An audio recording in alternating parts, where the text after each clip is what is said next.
I want to give a special thank you out there to all of the ladies that keep me employed. Without you, I would not have a job. Thank you to the corn stars, the OnlyFans models, and the 304s. Without your bad behavior, I would have nothing to talk about on this show. So wake up at 33 to 37, rush to get a husband, kids, or both. The fastest growing group of single mothers are women between the ages of 33 and 37, and only 2% of births come from insemination and 2% come from IVF. Where are these women getting their kids from? Well, a buzzer beater baby, or a buzzer beater husband and baby, or resent the children for having to give up her hobbies. Now, men give up hobbies all the time for a family. Oh, in a heartbeat. You have less free time. You have to give up things you like doing. But for some reason, women say they are losing themselves when they can't do the same things they did before they had children. Did you know that most single women today fall between the ages of 33 and 37? And shockingly, only 2% of them choose to get pregnant through insemination. Pearl Davis didn't hold back in a recent podcast where she tore into the harsh realities of modern feminism. According to her, the so-called modern woman is on a path that leads to loneliness, heartbreak, and ultimately a bleak future. Is this the truth about empowerment or a brutal wake-up call? Hannah Pearl Davis continued her critique by breaking down the life cycle of the modern woman into distinct phases. According to her, it all begins when a woman enters an institution, often burdening herself with significant debt, only to gain little more than the ability to manipulate men for personal benefit. She went further to claim that these high-cost educational institutions are deliberately structured to divert women's focus toward frivolous pursuits, keeping them disengaged from true education and meaningful skill building. Go to some high-priced institution to get a degree no one cares about to put ourselves in debt. Barely learn anything except how to use men for things. After highlighting how modern women often pursue education merely for entertainment and to toy with men's emotions, Hannah Pearl Davis turned her attention to critiquing the mindset of working women. She argued that it has become increasingly common for women to take on high-pressure jobs, only to complain about the stress when the demands become overwhelming, yet they remain unwilling to shift their focus to family life. Even though the corporate person whom she is working under can kick her out at a whim, still they would prefer corporate slavery rather than being a respectable support to the family. Number 2, get a job that's too stressful and does not care about them. In reality, the job is not that stressful, but we will complain about it. Here's another thing, is they'll swear up and down they will never be a slave to a husband, but they are more than willing to be a slave to a corporate overlord who will replace them at a whim. At a whim. Discussing their priorities, Pearl Davis remarked that modern women often squander their money on frivolous expenses such as luxury cars, plastic surgeries, and artificial nails, all in an attempt to satisfy their personal egos. However, rather than enhancing their image, Davis argued that these habits only serve to fuel capitalist industries, leaving these women burdened with debt and nothing of true value to show for it. Also overspend on things like plastic surgery, expensive gyms, What fake about hair, the fake handbags? nails, and handbags. Oh my God, the handbags. Pearl then addressed what happens to these so-called free women when they reach the age of 40. She claimed that many of them are left with nothing reliable to hold on to, often turning to antidepressants to cope with their circumstances. Citing statistics, she stated that approximately 24% of women in this age group begin taking antidepressants, reflecting the emotional toll of their life choices. Hit late 30s and early 40s, try to get pregnant by a loser or IVF, then start antidepressants at 40. 24% of women between 40 to 59 are taking antidepressants. Pearl then turned her attention to the broader impact on society, warning of the consequences if this trend continues. She argued that such lifestyles will inevitably create challenges for society as a whole. Imagine these women raising the next generation of men, she said, suggesting that these men would inherit the same flawed mindset. According to her, as these patterns persist, society is bound to regress rather than make any meaningful progress. The men are being raised by women. The school system is women. There is not going to be public we just saw a conservative defend a former porn star.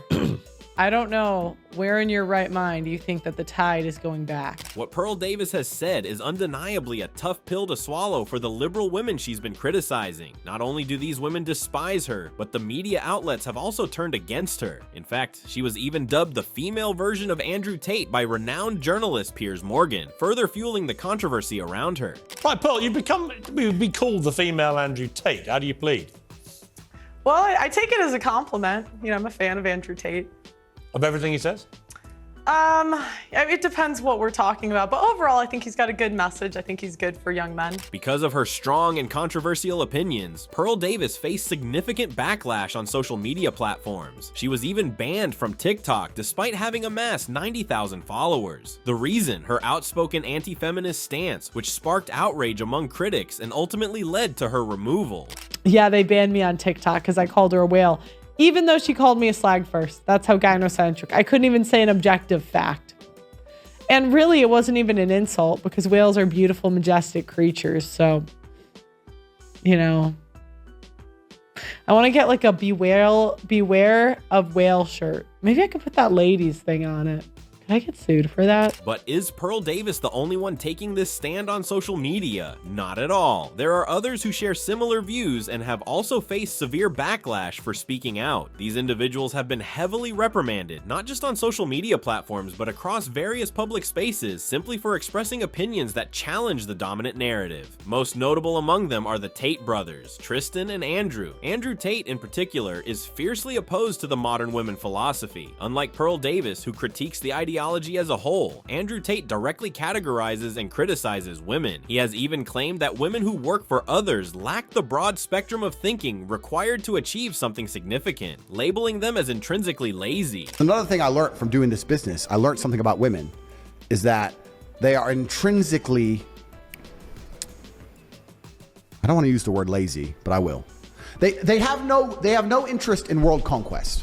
They want to be comfortable. If you show a woman how to make $1,000 an hour, she'll think, I can work 2 hours a week.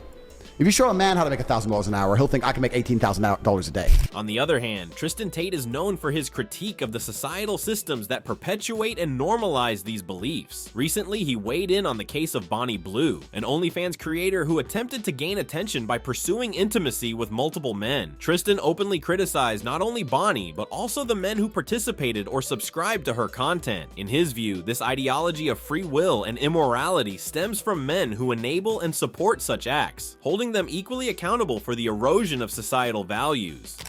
That's going on right now is genuinely disgusting, and the men are at fault for this. One, the customers create the demand, and two, who the is answering an ad saying, do you want to be the 948th man to penetrate this woman's vagina? Jordan Peterson, on the other hand, has clarified that he is not an anti-feminist, but takes a strong stance against radical feminism that opposes societal norms. He argued that while women often label men as toxic, the question remains, if women take up the roles traditionally held by men, would society suddenly become free of toxicity, or would this toxicity simply shift onto women? Peterson identifies himself as opposing the rise of a female patriarchy over society rather than feminism as a whole, emphasizing that the imbalance created by such extremes is harmful to everyone. I'm not anti-feminist per se. I mean, I think the idea that the world would benefit from the movement of talent from both sexes into the workplace as rapidly as possible is something that anyone with any sense should share, given the the rarity of talent and the necessity for utilizing it. I do stand by my original statement, though, that there's a brand of more radical feminism that insists that our culture is best characterized as there's something toxic, let's say, about masculinity per se. What that will inevitably mean is that as women adopt more masculine roles, traditionally, what is that toxicity somehow going to go away? But that's a straw man, because no one says there's anything toxic about masculinity per se. What do you mean no one says that? The term exists. No, they How is that a straw man? But where did the term come from? Dr. Ade Van Heerden also critiques radical feminism, describing it as a movement that pushes the youth into roles they were never meant to play. In her view, this wave of feminism creates a ripple effect, leading to widespread mental health issues for both genders. She argues that the lack of a clear definition of gender within this ideology further exacerbates the confusion, leaving individuals struggling to find their identity and purpose in a rapidly changing social landscape. Bobby Kennedy said it. It wasn't Germaine Greer that said it. He said, when you remove from a man the right to stand before his family as a breadwinner, and 3 million books later in 50 languages or whatever it is, I bought your book, by the way, and you're outselling Shane Warne. Now, that's a culturally specific reference. That delights me in two ways, because in Australian cricket, no one has more bleached blonde hair or has had more work done than I, but Warne is a close second.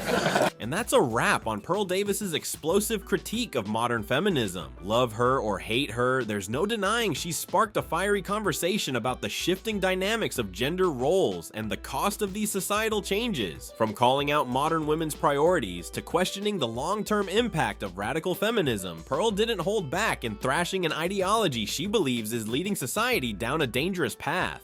Throughout her arguments, Pearl pointed to how feminism has moved away from its original intent, now pushing narratives that promote individualism at the expense of family values and societal cohesion. She's raised tough questions about how these changes are affecting mental health, creating confusion around gender roles, and, as she puts it, steering society toward regression rather than progress. But here's the catch. People like Pearl, who dare to challenge the mainstream narrative, are often silenced or vilified. Her TikTok ban, despite her growing popularity, is a prime example of how controversial opinions are shut down. She's been labeled as the female version of Andrew Tate and accused of undermining progress. Yet, Pearl insists that what she's criticizing isn't feminism itself, but the radical wave that, in her view, promotes toxic ideologies while leaving both men and women more disconnected and dissatisfied than ever. Whether you agree with her or not, one thing is clear: feminism, as it stands today, is redefining gender roles and reshaping the foundations of society. Is this evolution necessary, or is it creating more harm than good?